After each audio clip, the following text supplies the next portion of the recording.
नमस्कार दोस्तों, मैं हूं आपके साथ प्रवीण और आप देख रहे हैं डियर किसान यूट्यूब चैनल, जहां पर बात होती है केवल किसान की। दोस्तों, आज के इस वीडियो में हम बात करेंगे सरसों की 5 बेहतरीन वैरायटियों के बारे में। ये वैरायटियां ज़्यादातर किसानों के द्वारा उगाई जाती हैं और ज़्यादा से ज़्यादा पैदावार देने में सक्षम हैं। दोस्तों, इसके अलावा इसी वीडियो में हम सरसों की बिजाई करते समय किसान भाइयों को किन बातों का ध्यान रखना चाहिए, ऐसे 5-7 पॉइंट के बारे में भी बात करेंगे। तो इस वीडियो को लास्ट तक अवश्य देखें यदि आप सरसों की बिजाई करते हैं, सरसों की खेती करने वाले हैं तो चलिए वीडियो शुरू करते हैं। दोस्तों, बिजाई का जो सही समय होता है वो 15 अक्टूबर से 5 नवंबर तक का सरसों की बिजाई करने के लिए सही समय माना जाता है। दोस्तों, कई बार इन दिनों में जो है तापमान कम या ज़्यादा हो जाता है, यानी कि कई बार तो ज़्यादा ठंड गिरने लगती है, जिससे कि आप जो है सरसों की बिजाई आसानी से कर सकते हैं। लेकिन कई बार दिन का तापमान बहुत ज़्यादा हो जाता है, दिन में बहुत ज़्यादा धूप निकलती है, तो ऐसी कंडीशन में आपको तापमान का ध्यान अवश्य रखना चाहिए। जब टेम्परेचर 32 डिग्री सेल्सियस के आसपास हो तो उस परिस्थिति में जो है आप सरसों की बिजाई कर सकते हैं। दोस्तों, वैरायटी का चुनाव करते समय अपने क्षेत्र के हिसाब से, अपने एरिया के हिसाब से वैरायटी का चुनाव करें। यानी कि पिछली साल जो आपके एरिया में सबसे ज़्यादा उत्पादन किस वैरायटी ने दिया था, इस बात को ध्यान में रखते हुए ही वैरायटी का चुनाव करें।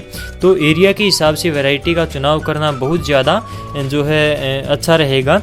इसके बाद में मिट्टी और पानी को ध्यान में रखते हुए ही वैरायटी का चुनाव करें। यानी कि भारी मिट्टी या फिर काली मिट्टी के लिए आपको ज़्यादा जो है अच्छी वैरायटी का चुनाव करना चाहिए। यदि आपकी मिट्टी रेतीली है, कम पानी है, तो ऐसी कंडीशन में आपको अलग वैरायटी का चुनाव करना होता है। इसलिए मिट्टी और पानी के हिसाब से वैरायटी का चुनाव करें। दोस्तों, इसके अलावा कई बार किसान भाई पूछते हैं कि बीज की मात्रा क्या रखें। तो 1 किलोग्राम बीज की मात्रा पर्याप्त रहती है यदि आप सही समय पर बिजाई सरसों की करते हैं तो। इसके अलावा यदि आप पछेती बिजाई करते हैं, यानी कि लेट बिजाई सरसों की करते हैं, तो बीज की मात्रा को बढ़ा सकते हैं। दोस्तों, बिजाई करते समय कतार से कतार यानी कि लाइन से लाइन की दूरी 30 से 40 सेंटीमीटर के आसपास रखें। पौधे से पौधे की दूरी 10 सेंटीमीटर और बीज की गहराई 2 से 3 सेंटीमीटर रखें। यानी कि बीज की गहराई मौसम के अनुसार ही रखें। यदि मौसम ज़्यादा ख़राब है तो बीज की गहराई थोड़ी कम रखें। यदि मौसम ज़्यादा यानी कि मौसम में ज़्यादा तापमान है, ज़्यादा गर्मी है, तो बीज की गहराई थोड़ी ज़्यादा रखें। दोस्तों, वैसे तो नई नई वैरायटियां हर साल सभी फसलों की आती रहती हैं, लेकिन आप किसी भी नई वैरायटी का उपयोग ज़्यादा दूरी में ना करें, यानी कि ज़्यादा क्षेत्र में नई वैरायटी की बिजाई ना करें। हो सकता है आपको नुकसान हो जाए, क्योंकि नई वैरायटी का कोई जो है हमें पहले से हमारे पास रिकॉर्ड नहीं होता कि वो कितनी पैदावार देगी और कैसी रहेगी। इसलिए आप जो पहले से ही अच्छा उत्पादन वैरायटियाँ दे रही हैं उन्हीं वैरायटियों को ही लगाएं। यदि आपको नई वैरायटी लगानी है तो ट्राई के तौर पर थोड़ी बहुत जगह में आप उसको लगाकर 1-2 एकड़ में देख सकते हैं। इसके अलावा बीज को उपचारित करके ही आप बिजाई करें तो आपकी सरसों में बीमारियों का प्रकोप बहुत ही कम होगा। यानी कि सरसों में उखेड़ा और तना गलन की जो समस्या आती है वो सरसों की पैदावार को आधे से भी कम कर देती है। इसलिए ऐसी कंडीशन में आपको बीज का उपचार अवश्य करना चाहिए। इससे बीमारियों का प्रकोप पहले से ही कम हो जाता है। ये इंजेक्शन का काम करता है। तो बीज उपचार आप कौन सी दवाई से करेंगे? इसके लिए 2 ग्राम कार्बनडाजिम लेकर आपको 1 किलोग्राम बीज की मात्रा के साथ इसको उपचारित करना है। इसके बाद में ही सरसों की बिजाई करें। दोस्तों, यहाँ पर हम जो सरसों की 5 वैरायटियों के बारे में बात करने वाले हैं, तो ये पांचों ही वैरायटियाँ अपने आप में बेहतरीन हैं, ज़्यादा से ज़्यादा उत्पादन देने में सक्षम हैं और ये आपको 10 से 14 क्विंटल प्रति एकड़ के हिसाब से उत्पादन दे सकती हैं। तो चलिए बात इनके बारे में थोड़ी कर लेते हैं। और सबसे पहले नंबर पर बात आती है पायोनियर 4546 के बारे में। तो इसकी हाइट रहती है 160 से 180 सेंटीमीटर, 125 से 130 दिनों का समय लेती है पकने में। इसके अंदर तेल की मात्रा जो है 42% तक पाई जाती है।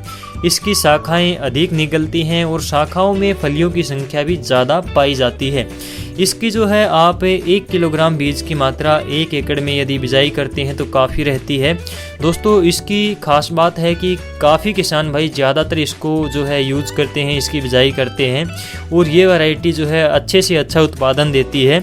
इसकी एक कमी ये होती है कि जब ये पककर तैयार हो जाती है तो जल्दी से जल्दी इसकी कटाई करनी जो है आवश्यक हो जाती है, नहीं तो ज़्यादा सूखने की अवस्था में ये झड़ने लग जाती है। तो इस बात का आप ध्यान अवश्य रखें। और यदि आपकी मिट्टी काली है यानी कि भारी मिट्टी है, ज़्यादा पानी की व्यवस्था है, तो ऐसी ज़मीन में ही इसकी बिजाई करें। ज़्यादा रेतीली ज़मीन में ये इतनी जो है कारगर नहीं है। इसके बाद में नंबर 2 पर बात आती है बायर की 5222 वैरायटी के बारे में। ये वैरायटी भी किसानों की उम्मीद पर खरी उतरती है। इसकी हाइट रहती है 160 से 180 सेंटीमीटर के आसपास और 125 से 130 दिन के आसपास ये पककर तैयार हो जाती है। इसमें तेल की मात्रा 40 से 41-42 के आसपास पाई गई है। और दोस्तों ये वैरायटी भी किसान भाइयों के द्वारा ज़्यादा से ज़्यादा जो है लगाई जाती है और अच्छा उत्पादन देती है। और ये वैरायटी भी जो है आपको भारी ज़मीन में लगानी चाहिए और सही समय पर आपको लगानी चाहिए। इसके बाद में नंबर 3 पर आती है एडवांटा की तरफ से 414 नंबर वैरायटी। और इस वैरायटी की हाइट जो है 150 सेंटीमीटर के आसपास रहती है। 120 से 130 दिन के आसपास ये पककर तैयार हो जाती है, काटने लायक जो है इसकी कटाई करने लायक ये हो जाती है। इसके अंदर भी तेल की मात्रा 40 से 41% के आसपास पाई जाती है। इस वैरायटी को आप भारी ज़मीन में भी लगा सकते हैं और मध्यम ज़मीन में भी इसकी बिजाई कर सकते हैं। सही समय पर यानी कि अगेती बिजाई यदि आप इसकी करते हैं तो अच्छी पैदावार ये वैरायटी भी दे देती है, अच्छी और भारी ज़मीन में।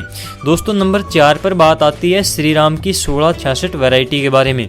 दोस्तों ये वैरायटी जो है आप भारी ज़मीन में भी लगा सकते हैं और थोड़ी रेतीली ज़मीन जो है जहाँ पर पानी की व्यवस्था है यानी कि फव्वारे से सिंचाई हो जाती है काम चलाऊ, तो ऐसी कंडीशन में भी आप श्री राम की 1666 वैरायटी को लगा सकते हैं। ये वैरायटी हल्की, मध्यम और भारी ज़मीन में बहुत ही उपयोगी वैरायटी है। इसकी हाइट रहती है 170 सेंटीमीटर के आसपास और 125 से 130 दिन में ये वैरायटी भी पककर तैयार हो जाती है। इसके अंदर तेल की मात्रा 40 से 41% तक जो है पाई गई है। दोस्तों ये जो वैरायटी है आप पछेती भी लगा सकते हैं यानी कि इसकी लेट बिजाई भी कर सकते हैं।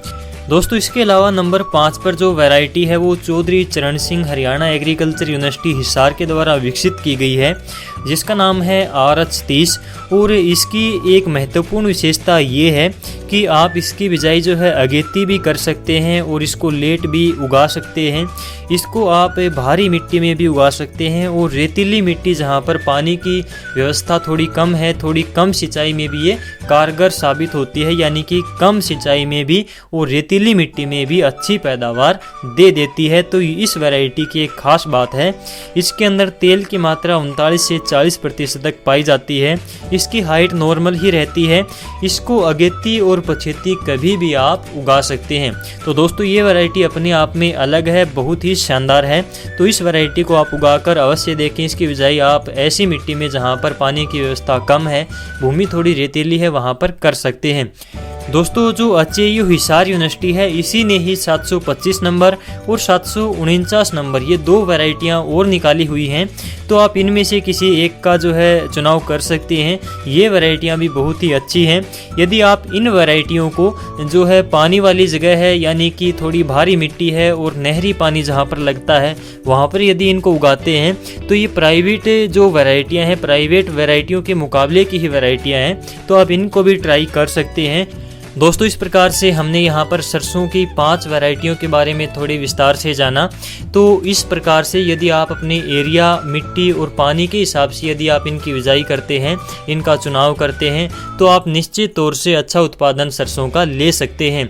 दोस्तों यदि जानकारी अच्छी लगी हो तो वीडियो को लाइक और शेयर अवश्य करें। और यदि आप लगातार हमारे साथ इसी प्रकार की जानकारी के लिए जुड़े रहना चाहते हैं तो डियर किसान यूट्यूब चैनल को सब्सक्राइब करें ताकि हमारी आने वाली नई वीडियो आपसे मिस ना हो।